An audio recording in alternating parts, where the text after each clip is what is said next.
The Hyundai Kona N is the crazy halfling to the regular Kona. The N gets the performance options, performance variant, the same as in the i30N, but in a slightly bigger car. But it's not actually bigger, it is just an hotted up i30. And in this review, I'm going to tell you why this is one of the craziest hot hatches on the market right now. And underneath this bonnet lies a 2-liter, 4-cylinder turbocharged engine with 280 horsepower and 395 newton meters of torque.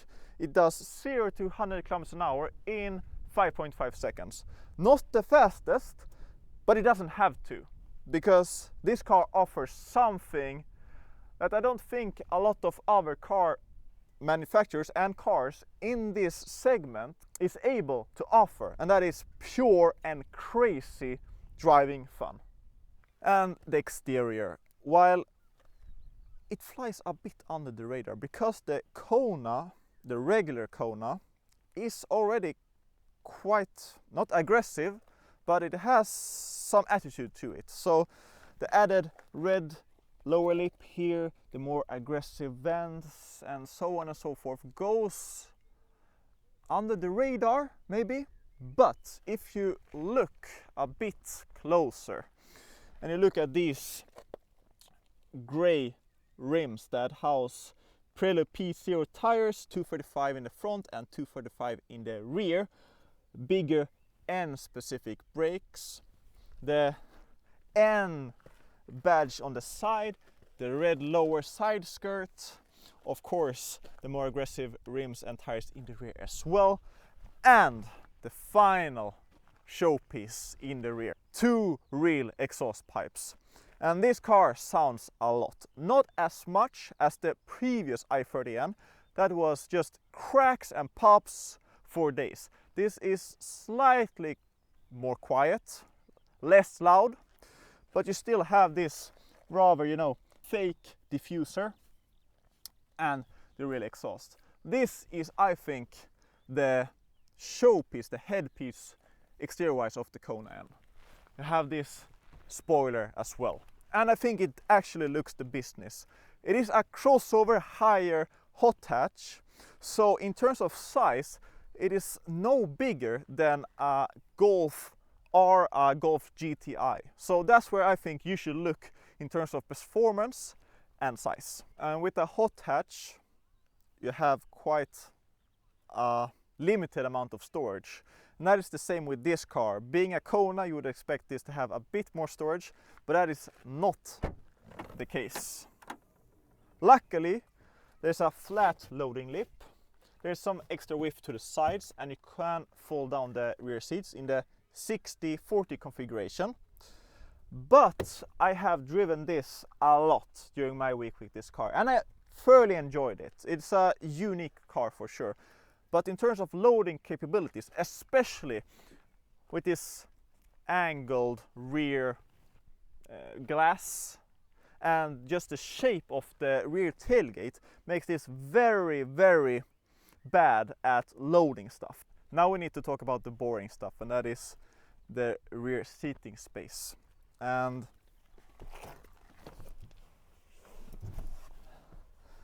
while it can fit, and the rear or the front seat is in a quite extreme position,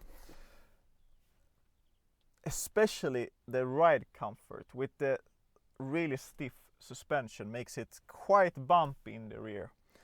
The bench is angled okay, you don't sit too high up, and luckily there's enough headspace. But it is very dark in here, the plastic is fairly cheap. But then again, this car is about something else. So being able to fit, fairly comfortable, having enough heat, having enough headspace, having enough space in the rear in general is good. In the driver's seat is where things are really starting to make sense. The steering wheel is the cockpit where you control all of your driving needs basically.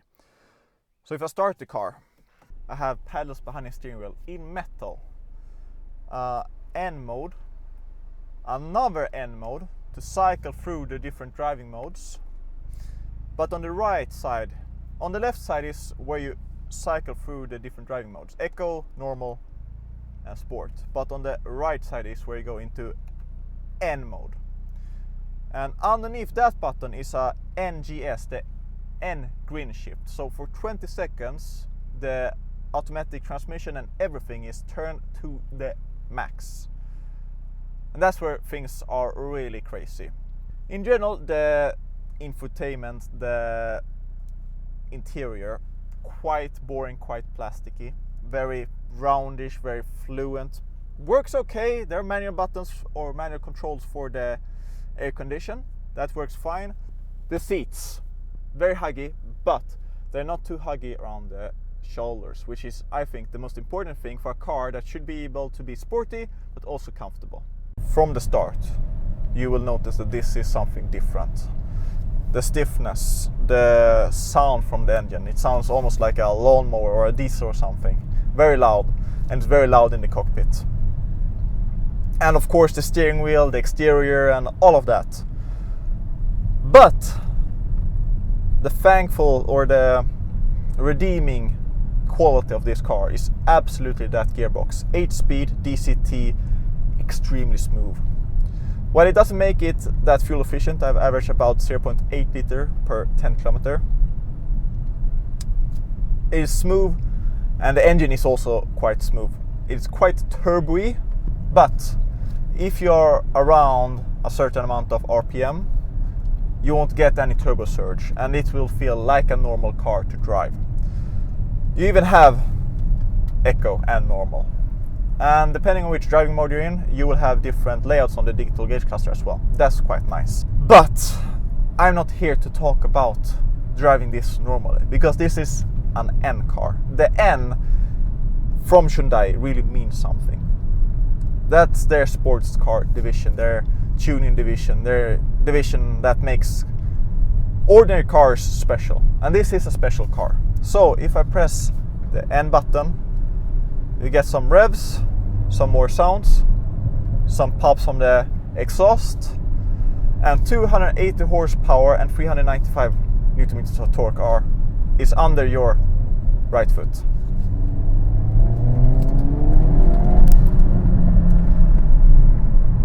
The straight line speed is very impressive, but it is in the corners that I understand this car, because the way this attacks corners, the turning, the aggressiveness of it, while still being able to control and contain everything, is flat out amazing. The torque here from this car though is nothing short of difficult to handle. And I'll try to show it to you, and I hope the cameraman will be able to hold the camera, drive, hold the brake, hold the gas, no launch control. And there comes the torque steer, and there's some torque steer more. When you want to drive this car fast, you have to be absolutely on it. You hear the tires screeching for traction, and you can feel the bumps even more now. The suspension is rock hard. But that's what you want from a hot hatch. Would I want this experience in a Kona or an i30? Well, personally I think that the i30 with the lower center of gravity and the lower seating position will always be better in terms of the hot hatchiness, the sports car feel of a car. But I can't help but be flabbergasted by Hyundai's capability of making this into a really, really, really fun car. There's even more fun than a Golf GTI, for example. But this is also in a different price category, more horsepower. So it's difficult to just find a direct alternative or competitor to this car. Front wheel drive, 280 horsepower crossover. There aren't that many cars. So I have to look at this for what it is rather than what it competes against. Ultra fun performance hot hatch car that's a bit higher up and can really compete with basically anything else on the market in terms of fun.